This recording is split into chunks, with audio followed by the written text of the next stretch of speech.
Road શોમાં બીજેપીનો ઝંડો લહેરાવી રહ્યા હતા યુવકો પ્રિયંકા ગાંધીએ આપ્યો જબરો જવાબ। કોંગ્રેસ મહાસચિવ પ્રિયંકા ગાંધીએ રવિવારે મહારાષ્ટ્રના નાગપુરમાં એક મોટો રોડ શો યોજ્યો હતો, જ્યારે પ્રિયંકા ગાંધીનો કાફલો નાગપુર સેન્ટ્રલ એસેમ્બલી મત વિસ્તારમાંથી રાષ્ટ્રીય સ્વયંસેવક સંઘના મુખ્ય કાર્યાલય નજીકથી પસાર થયો।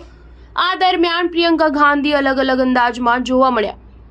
તેમણે સંઘ હેડક્વાર્ટર તરફથી ઊંચી ઇમારત પર ઉભેલા ભાજપના કાર્યકર્તાઓનું અભિવાદન કર્યું હતું। પ્રિયંકા ગાંધીના રોડ શો દરમિયાન કોંગ્રેસ અને ભાજપના કાર્યકરો સામસામે આવી ગયા હતા, જેના કારણે થોડા સમય માટે તંગદિલીનો માહોલ સર્જાયો હતો।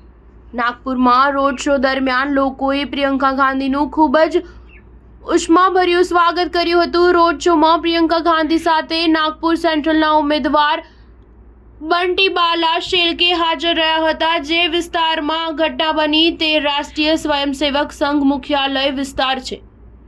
ભાજપના કાર્યકરોએ આ વિસ્તારમાં પ્રિયંકા ગાંધીના રોડ શોનો વિરોધ કર્યો હતો। ભાજપના કાર્યકરોએ તેમની પાર્ટીના ઝંડા બતાવીને વિરોધ કર્યો હતો, જો કે પ્રિયંકા ગાંધીએ તેમનું અભિવાદન કર્યું હતું। કોંગ્રેસના ઉમેદવાર બંટી શેલકેએ સોશિયલ મીડિયા પર પોસ્ટ કરીને લખ્યું કે દેશના લોકપ્રિય નેતા પ્રિયંકા ગાંધીએ મધ્ય નાગપુરમાં અમારી વિધાનસભામાં આવીને કાર્યકરો અને મતદારોમાં નવો ઉત્સાહ ભરી દીધો છે।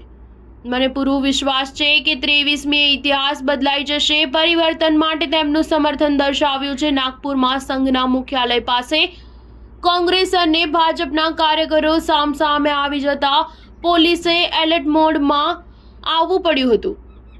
મહારાષ્ટ્રની 288 વિધાનસભા બેઠકો પર 20મી નવેમ્બરે મતદાન થશે। 23મી નવેમ્બરે પરિણામ જાહેર થશે।